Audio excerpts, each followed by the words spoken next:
متخيل كده الكوفيه اللي انا لابساها دي مصنوعه من اللبن؟ مستغرب ليه؟ ما اللبن بيتصنع منه منتجات كتير جدا، الزبادي، الزبده، الجبال بانواعها، والصوف. انا بقى في الفيديو ده جاي اعلمك ازاي تطلع صوف من اللبن. اتقل لاخر الفيديو. وزي ما انا قلت لك ما تستغربش، صناعه الصوف دي مش صناعه حديثه، دي صناعه قديمه جدا، ظهرت سنه 1935 في ايطاليا على ايد انطونيو فيريتي، وكان البراند بتاعه اسمه لانتيال.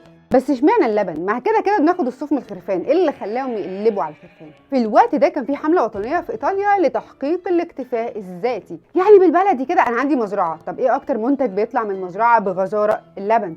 حلو، انا هاخد اللبن واطلع منه صوف واعمل اللبس بتاعي وربنا ما يحوجني لحد. ده كده بالبلدي شرح الاكتفاء الذاتي. عايزه اقول لك بقى الهدوم اللي كانت متصنعه من صوف اللبن دي كانت عامله قلق في الثلاثينات والاربعينات. اي نعم بتحتاج عماله كتير ومكلفه حبتين، بس كانت عامله بروباجندا مش طبيعيه لحد ما ظهرت مشتقات